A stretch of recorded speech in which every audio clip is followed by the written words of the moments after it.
Brought to you by NBC bearing, भारताची पहिली bearing उत्पादक। असं आहे की अजून माझ्याकडे याची पूर्ण माहिती आलेली नाही, कारण मी सातत्याने कार्यक्रमात आणि प्रवासात होतो।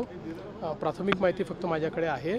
मी पूर्ण माहिती घेतल्यावरच याच्यावर बोलेन। पण मला असं वाटतं की अलीकडच्या काळामध्ये एक काहीतरी प्रयत्न होतोय महाराष्ट्रामध्ये, अशा प्रकारे वेगवेगळे बोर्ड लावायचे किंवा काही करायचं आणि इथलं जे सामाजिक स्वास्थ्य आहे ते बिघडवण्याचं, याच्या पाठीमागे नेमकं कोण आहे हे देखील आपल्याला शोधून घ्यावं लागेल। त्या प्रकारे आम्ही शोधू आणि नक्की त्याच्यावर कारवाई करू।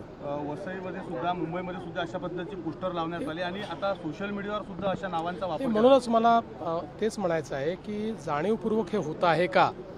ज्या प्रकारे लोकसभेच्या निवडणुकीपूर्वी काही या ठिकाणी प्रयत्न करण्यात आले आणि एक प्रकारे लोकांना संग्रहित करण्याचा प्रयत्न जो काही करण्यात आला, पोलरायझेशनचा प्रयत्न करण्यात आला, तशाच प्रकारचा काही प्रयत्न वेगळा होतो है का, याच्याकडे लक्ष द्यावं। अहिल्यानगर में हिंसा की घटना, देखिए मैं अभी प्रवास में था, इसलिए मेरे पास उसकी पूरी जानकारी नहीं है, लेकिन मैं इतना ही कहना चाहूँगा कि जिस प्रकार से ये सारे अलग अलग प्रकार के बोर्ड्स लग रहे हैं या बाकी चीज़ें चल रही है, एक प्रकार से ये भी देखना पड़ेगा कि क्या इसके पीछे कोई साजिश है, क्या कोई यहाँ पर जो हमारा सामाजिक ताना बाना है उसको एक प्रकार से उधेड़ने का प्रयास कोई कर रहा है क्या, इसको भी ध्यान में लेना पड़ेगा।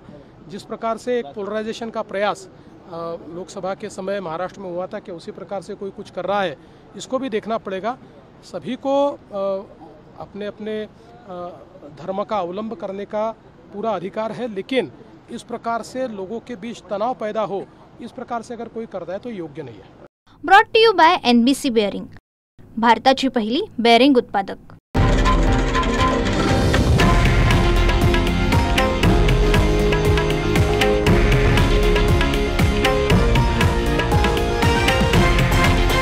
हे आहे देशातील नंबर 1 न्यूज नेटवर्क आणि आपण पाहत आहात TV9 मराठी, एकमेव।